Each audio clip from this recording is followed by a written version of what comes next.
Assalamualaikum warahmatullahi wabarakatuh. Salam sehat semuanya para mahasiswa. Bertemu lagi dengan mata kuliah pengelolaan pesisir terpadu dengan tema pada pertemuan hari ini kita akan membahas berkaitan dengan rencana zonasi wilayah pesisir dan pulau-pulau kecil atau RZWP 3K.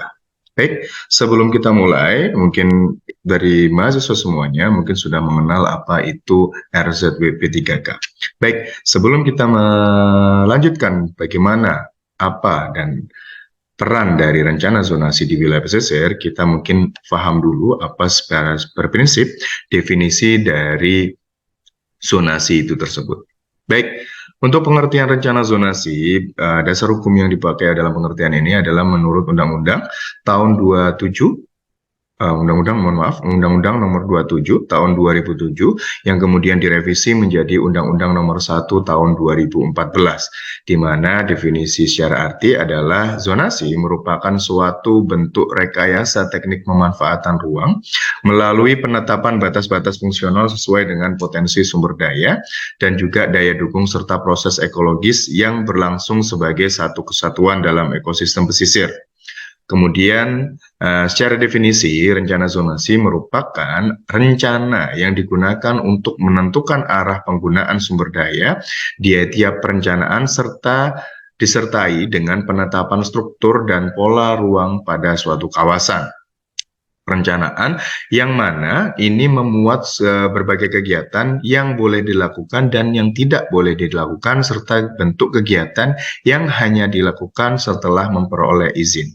Jadi para mahasiswa di sini secara prinsip dasar ini merupakan definisi dari zonasi kemudian rencana zonasi, di mana rencana zonasi ini secara prinsip adalah digunakan untuk menentukan bagaimana penggunaan sumber daya dari tiap-tiap perencanaan yang sudah disusun dengan penetapan struktur pada ruang pada kawasan perencanaan, di mana pada ini memuat hal-hal apa saja yang kiranya kegiatan itu tidak boleh dilakukan dan boleh dilakukan. Kalau maupun tidak boleh dilakukan, harus memperoleh izin. Seperti itu.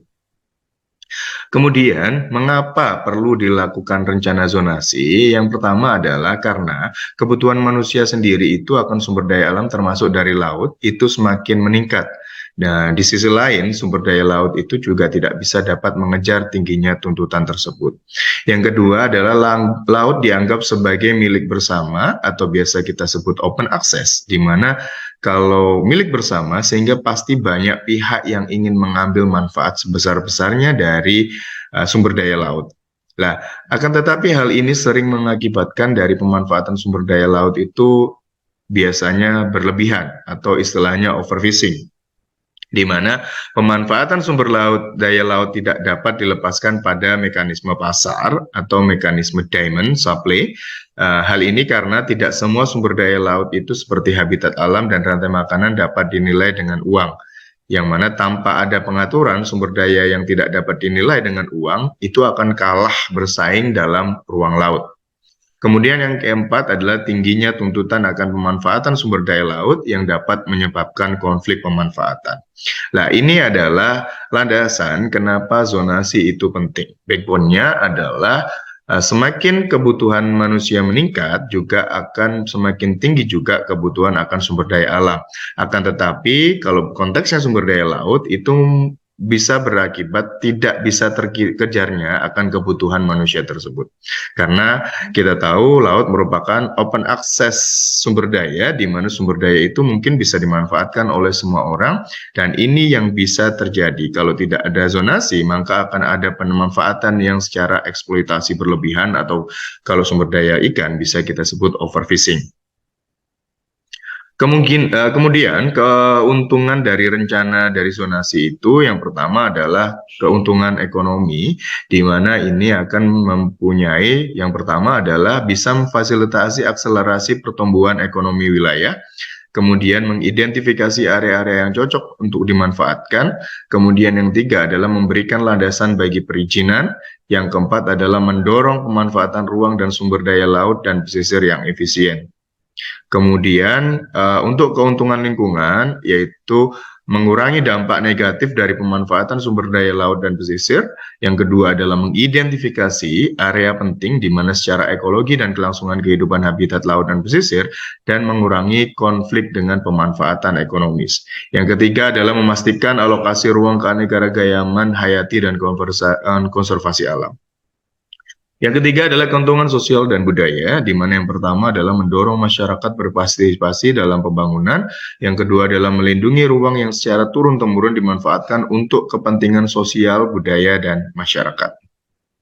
Yang keempat adalah keuntungan strategis. Yang pertama adalah mengurangi konflik pemanfaatan ruang, baik antara pemanfaatan yang tidak compatible maupun konflik antara pemanfaatan manusia dan kelestarian lingkungan alam. Yang kedua, membantu menyelesaikan konflik pemanfaatan sumber daya yang bertabrakan secara rasional dan objektif. Yang ketiga adalah memberikan landasan bagi pengambilan kebijakan pemanfaatan sumber daya. Yang keempat adalah mengakomodir kepentingan nasional seperti pengembangan energi alternatif terbarukan dan pertahanan. Kemudian di slide ini kita akan membahas berkaitan dengan fungsi dari RZWP3K tersebut. Ada 6 fungsi utama. Yang pertama adalah sebagai dokumen formal, sebagai bentuk perencanaan pembangunan daerah, kemudian perisai legitimasi peruntukan ruang laut. Yang ketiga adalah rujukan konflik dari ruang laut. Yang keempat adalah acuan pemberian izin pemanfaatan ruang laut. Yang kelima adalah alat sinergitas spasial. Yang keenam adalah memberi kekuatan hukum dari pemanfaatan ruang laut. Keenam fungsi ini merupakan fungsi utama dari RZWP3K, di mana beberapa peran dan fungsi dari RZWP3K bisa menjadi bagian dari kebutuhan sebuah dokumen formal untuk pembangunan perencanaan pembangunan daerah, kemudian sebagai legitimasi dari peruntukan dari penyataan ruang laut, kemudian juga sebagai bentuk dokumen atau rujukan atau suatu bentuk bila terjadi konflik yang berada di sekitar ruang laut. Kemudian juga sebagai dasar dalam pemberian izin dari pemanfaatan ruang laut tersebut. Kemudian menjadi alat sinergitas spasial dari pemanfaatan ruang laut, kemudian memberi kekuatan hukum dari pemanfaatan ruang laut. Berikut adalah ilustrasi dari RZWP3K provinsi, di mana dalam slide ini kita bisa melihat bahwasanya ada zonasi-zonasi yang kiranya sudah dibentuk dalam ilustrasi RZWP3K ini. Kita tahu ada zonasi dari perikanan tangkap, kemudian pertambangan, perikanan tangkap, alur, dan perikanan tangkap. Semua ini mengikuti dari ilustrasi yang sudah dizonasikan di RZWP3K. Kemudian ini ilustrasi dari SWP3K dari perspektif provinsi. Kita tahu adalah ada pemukiman atau industri, kemudian ada aktivitas budidaya, kemudian ada pariwisata, ada perikanan tangkap, dan ada jalur pelayaran, di mana ini adalah zonasi-zonasi yang sudah dibentuk dalam ilustrasi RZWP3K di kabupaten dan kota. Baik, untuk slide selanjutnya kita akan membahas berkaitan dengan dimensi keterpaduan dalam pengelolaan WP3K. Pengelolaan WP3K terpadu ini didukung dari keterpaduan lintas sektor, baik vertikal maupun horizontal, kemudian keterpaduan science and management, kemudian keterpaduan dari stakeholder, kemudian keterpaduan dari wilayah, kemudian keterpaduan ekosistem darat dan laut, di mana 5 pengelolaan WP3K terpadu ini berkaitan dengan dimensi dari keterpaduan dalam pengelolaan WP3K. Dasar hukumnya dari Peraturan Menteri Kelautan dan Perikanan Nomor 16 Tahun 2016 Pasal 43 Ayat 1, di mana RZWP3K berlaku selama 20 tahun, di mana terhitung mulai sejak diundangkan dan dapat ditinjau kembali setiap 5 tahun sekali.